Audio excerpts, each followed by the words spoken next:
So hello, everybody. Welcome back to another PSFK webinar. Today, I'm here with Lauren Lyons again, and we're going to take you through some of the key findings of our latest report, the Grocery Store Playbook, which promises to give you strategies and tactics for customer experience innovation and customer engagement. So Lauren, we have this new report, yes? Yes, we do. And this is a great one, super interesting. Just to give you guys all a quick overview of it, grocery was a sector that was really impacted by pandemic behavior. And we've seen how grocery stores and supermarkets have really undergone these extensive transformations.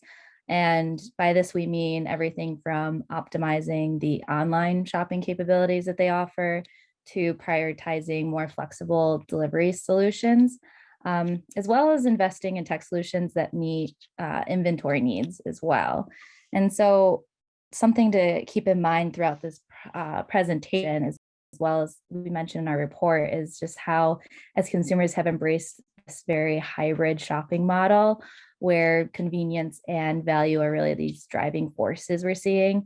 Grocery leaders are reevaluating how to best serve today, tomorrow's, and then future consumer across grocery.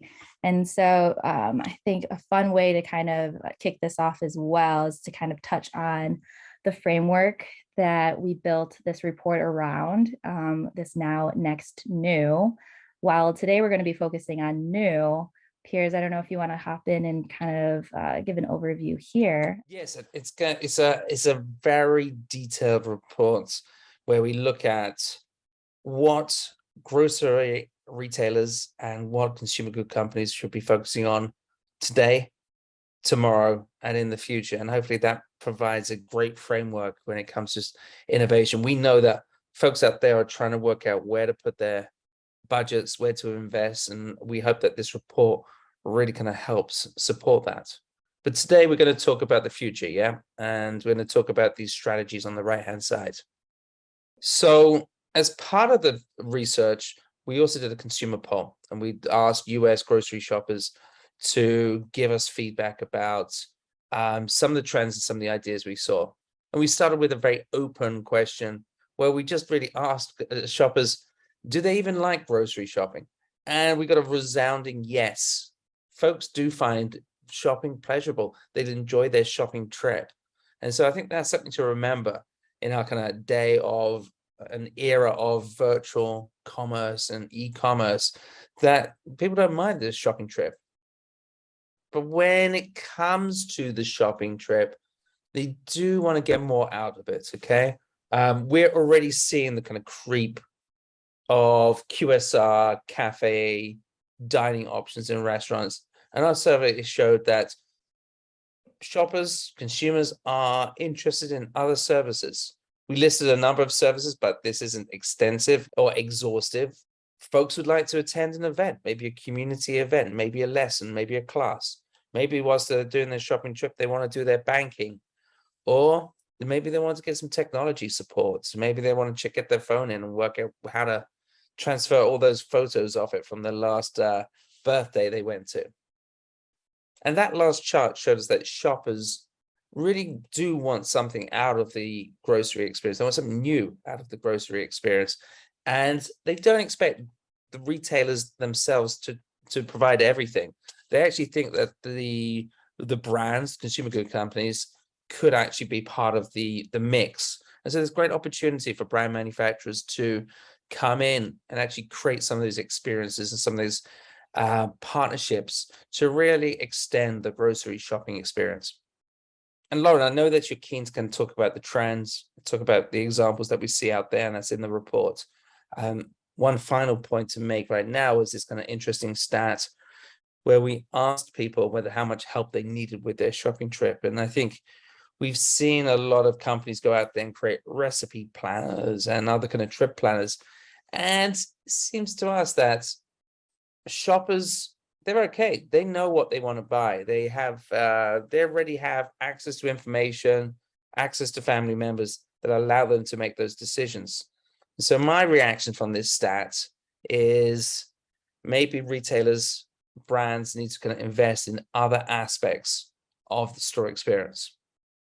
And then to kind of kick us off here, the first trend we're looking at is what we're calling container stores. So these are self-serve based, they are mobile activated. And as these next gen convenience store experiences take place within what we're seeing as prefabricated or modular spaces, they're really allowing retailers and brands to show up, in new places where their consumers are spending their time, and they're able to offer them more tailored assortments or unique services. At the same time, this format's allowing retailers to better understand how shoppers are interacting with them, interacting with products, especially beyond, maybe their main store, main footprint.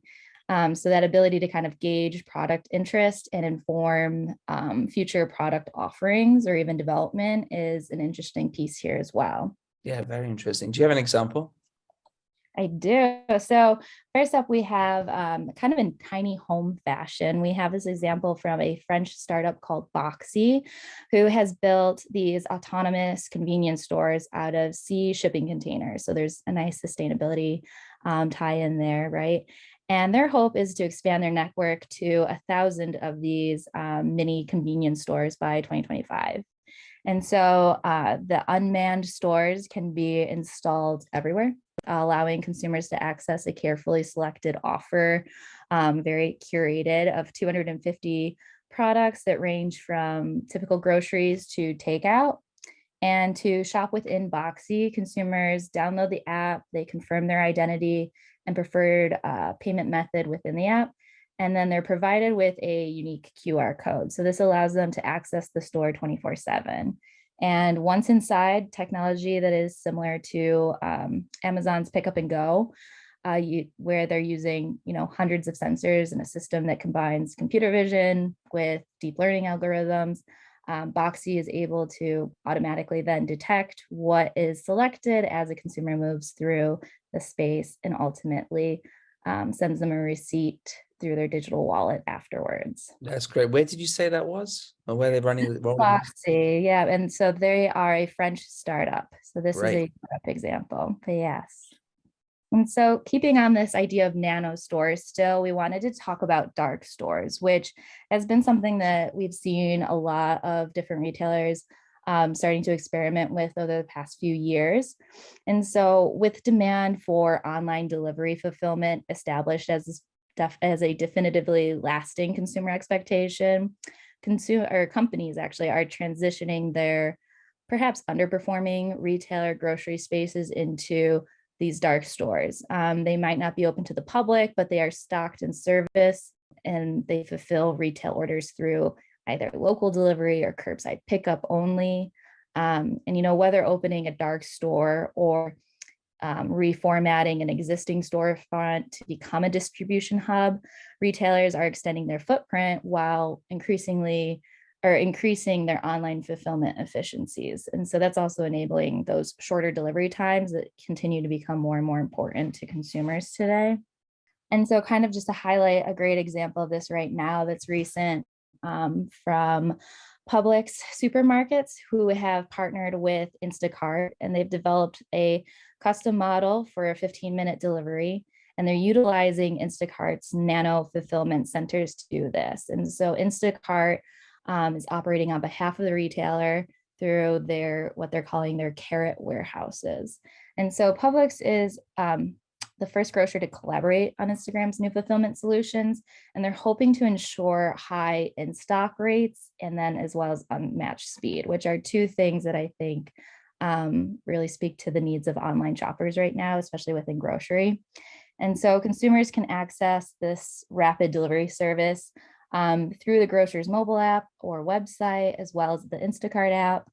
And so really it's an easy system where Publix orders are placed through Instacart and then fulfilled via the carrot warehouse. Yeah, it really makes sense. So this new next trend is going to be around this idea of a kind of the automated store, which I think we've all been watching. And I think this is going to be a big theme for a lot of retailers, where we're seeing how the store's being optimized to better serve customers we're doing it through improved design, better inventory, the assortment, and really kind of fulfillment and automation.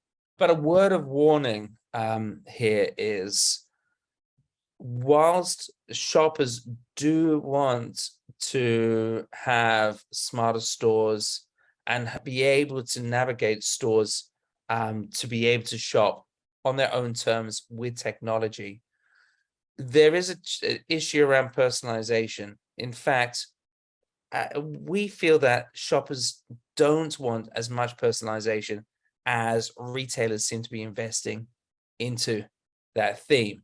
I don't know if like retailers, I don't know if shoppers are expecting to be greeted by their name when they walk through the store, or they're expected their personal assortment on display or in a screen.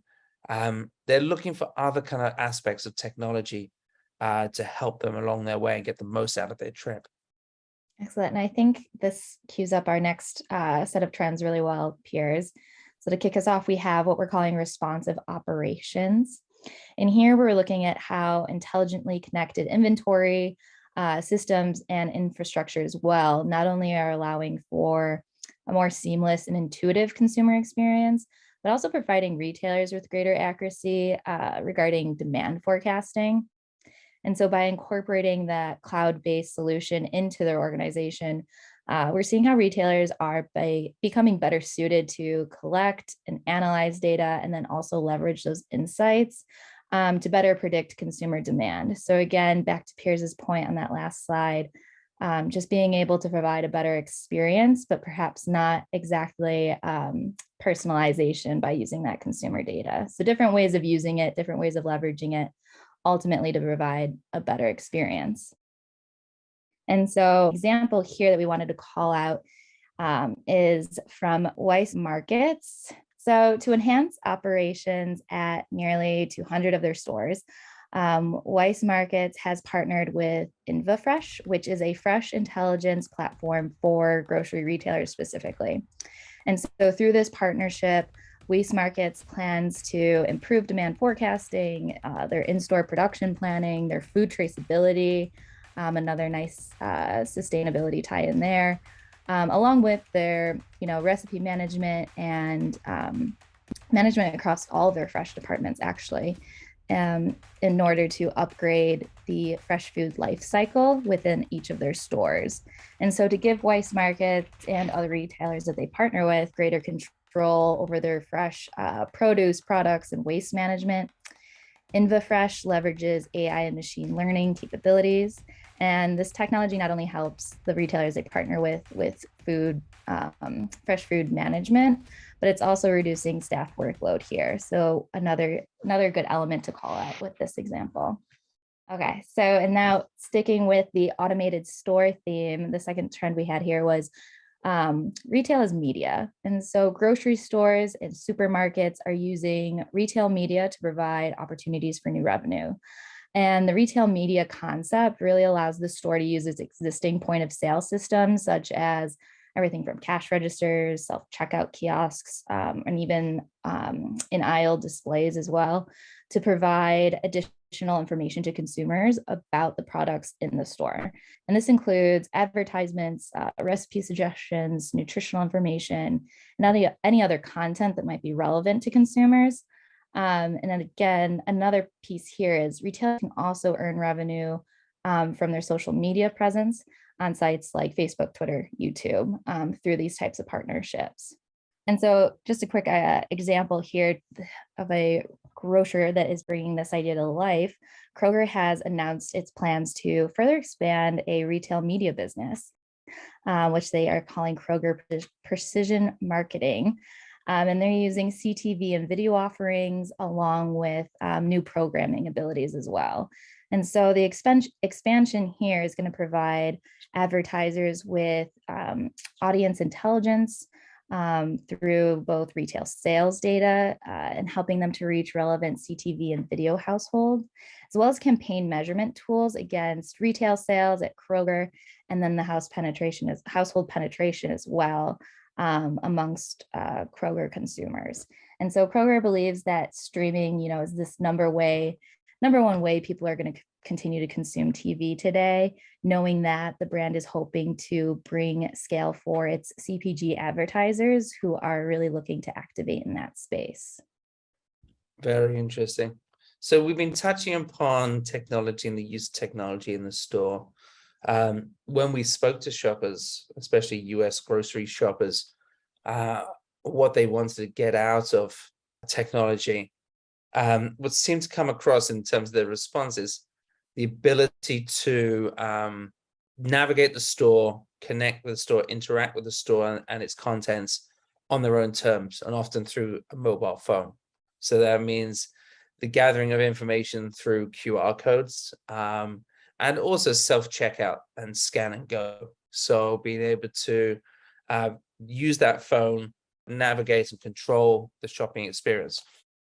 We did find a gender bias in the survey where men seem to be more interested in doing that scanning of QR codes to find out more information about products. But mainly these kind of stats are very similar across the different genders.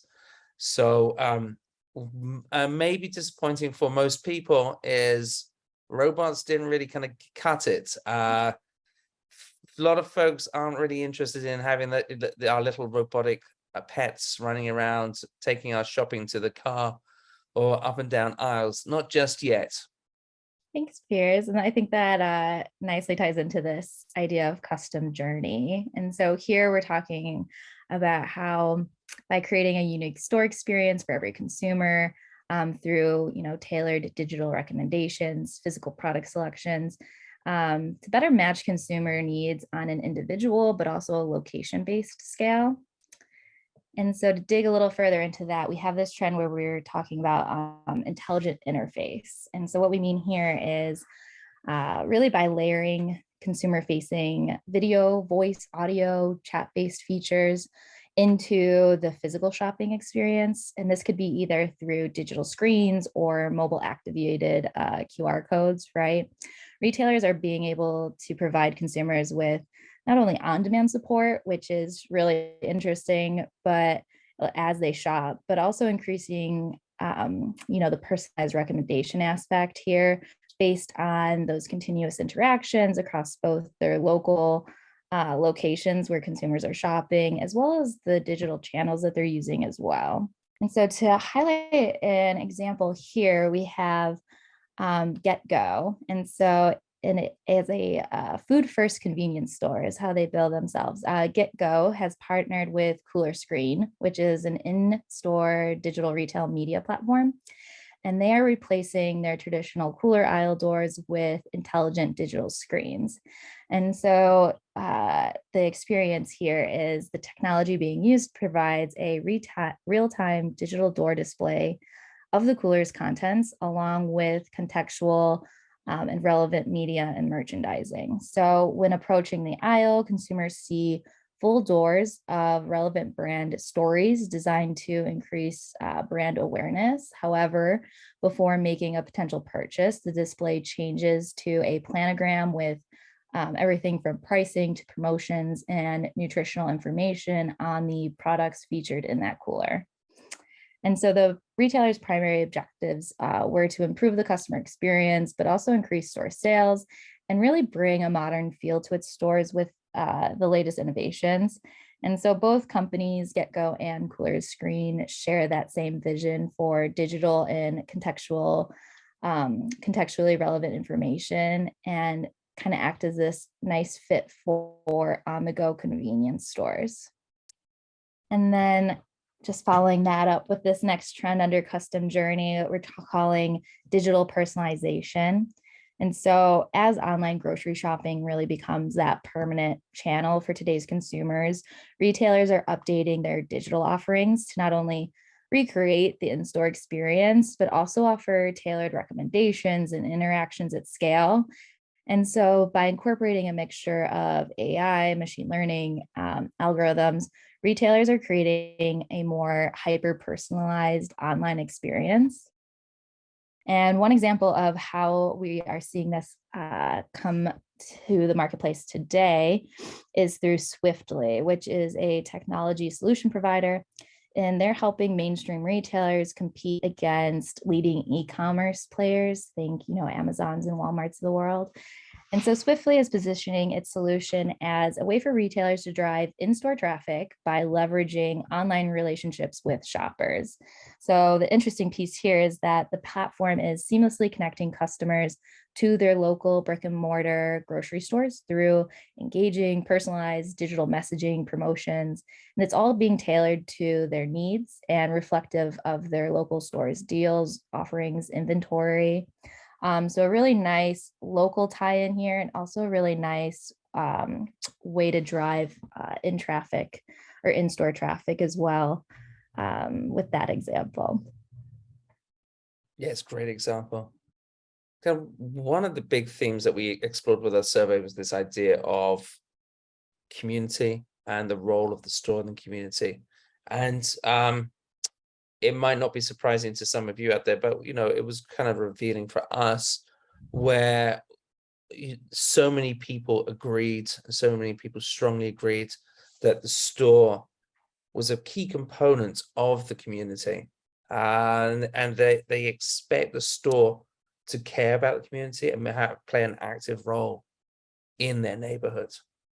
Yeah, and this kind of tees us up for this idea of vertical grocery. And so what we mean here is bringing produce supply and logistics in store.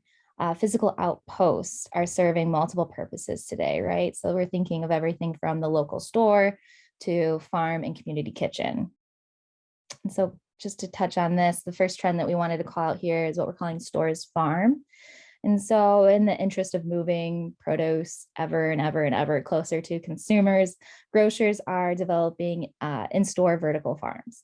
And so by bringing these farms into the store, we're seeing how retailers can provide shoppers with even greater access really to fresh produce, as well as greater transparency into the growing of that product, the end-to-end journey of their products. So a really nice way to kind of open that process up and make it more transparent for consumers. And so a great example of this right now is from Pick and Pay. And so to show customers how its salads are grown, Pick and Pay launched vertical garden displays. And this is actually the first South African retailer to include vertical farms in its stores. And so the greens, while they can't be picked in store, they are grown out in the open so that consumers can observe, see how their food is being grown in real time within each of the Pick and Play stores. And so the store's head of produce really touched on the fact that the displays are meant to spark interest of environmentally minded consumers. And by displaying firsthand how produce grows, the retailer is hoping to connect consumers to the idea of sustainable farming and just pushing that relationship ahead. And then keeping within vertical grocery, we also wanted to talk about this idea of community kitchens. And so inviting another layer to the store experience, we're seeing how grocers are leveraging their fresh and local produce and products and converting static store space to serve live cooking and dining needs. And so a great example of this right now is coming from Kroger. And so with a partnership with a ghost kitchen startup, which is called Kitchen United Mix, Kroger has opened up its own virtual food court, and it features items from local and national restaurant brands. And so the virtual food court, it's allowing consumers to mix and match items from various restaurants in one order and either pick the food up in store or have it delivered. And by creating the platform, Kroger really wants to become a brand that comes to mind when thinking of what to serve for dinner, not just what to buy for the week. And so to place an order, consumers can use in-store digital kiosks or order online at kitchenunited.com or through the Kitchen United Mix app. One other stat that kind of came through, which is super interesting, was this idea of accessibility. And I think if we continue the theme of community, the community expects the store, the retailers to embrace everybody in the community. And so accessibility to all, it's such a kind of key theme that the shopper is demanding. Yeah, and so intuitive accessibility, we really love this idea of how retailers can purposefully design physical environments and digital services to allow all consumers to feel supported and better able to control their shopping experience, no matter what their needs might be. And so to kick this off, we were first thinking about accessible self-serve. And so driven by contactless culture and accessibility laws, we're seeing how retailers are developing innovative ways to help all shoppers interact safely, intuitively with automated retail systems. And so taking into account the visual, audio, touch-based needs of all consumers, retailers are really rolling out solutions in the form of everything from in-store kiosks to vending machines and packaging that, when activated, is able to really provide a step-by-step guidance tailored to specific needs, prompting audio recording, computer vision, and even motion traction technology. And so a cool example here is coming to us from Europe. So across Europe, cereal brand Kellogg has rolled out accessible boxes for blind and partially sighted consumers. And so working with Navilance technology, the new packaging that they're using allows a smartphone to easily and quickly detect unique unpacked codes and then play back labeling information to visually impaired shoppers. And this all happens autonomously, automatically. And so the app enables scanning from a 3-meter distance and reads out loud the labeling, including ingredients, allergens, recycling information. And Kellogg is really hoping that other brands will follow their lead here and make supermarket shelves more accessible by helping visually impaired people and shoppers to really access their local stores and grocery markets more independently, as well as access a range of information from the packaging. And then just to continue here, we're also thinking about this idea of intuitive accessibility from the point of view of empathetic design. And what we mean here is, how can you create store environments that are accessible and safe for all? We're really seeing how retailers are upgrading their brick and mortar locations where they're able to support all shoppers' needs through everything from wayfinding technology to creating these more sensory friendly environments and also dedicated hours. And a great example here is coming to us from Italy's Uni Co-op Firenze, which opened its Co-op Fi store to serve people with autism specifically. And the store was developed in partnership with the Florence Autism Association, which supports families with autistic children. And so to distinguish this store from other co-ops, the store is marked with a blue hedgehog at its entrance. The sign is also positioned at one of the cashiers, where autistic shoppers are welcome to receive priority checkout. And the store's staff has been specifically trained, ensuring that every visitor can receive shopping assistance that best suits their needs. So there's also this element of training here that I think is really important when you're thinking about how we create more empathetic environments. That was a great example, really uplifting. It's a great way to kind of bring us towards a conclusion. So as you're watching, I'm hoping that you've taken a bunch of notes, added some comments in the chat today if you're watching live. And I think there's a number of strategies that you can think about when it comes to investing in the future. These are strategies that both Lauren and I have been recommending. This first one is just, very simple, but make it easier for customers to shop, provide them with very easy, very intuitive interfaces. And that doesn't always happen today. And it's just something that's going to reflect on and think about how people interface with your company. And then think about implementing automated processes. Think about how they can, you can create systems which actually enable the employee and the customer, allow them not to do less repetitive tasks and actually kind of bring some humanity back into the store. And then another idea could be to create small convenience stores that are designed to appeal to busy lifestyles. They should be located near public transport, hubs, schools, workplaces. Consider that within your real estate strategy, and wonder how you can also connect this with food, the cultivation of food. How can you bring the growing of food into your real estate strategy? Anything else to add, Lauren? Yeah, I think just to round it out is to really think about intuitive design, accessibility, empathetic design. I think those are all going to be pieces that really set retail in general apart going forward and should be really important. Yeah, I think so. I mean, maybe this is one final point to think about as a kind of thought starter, is this idea of seeing e-commerce and seeing the shopping experience, the trip, the in-person trip, as a very different activity.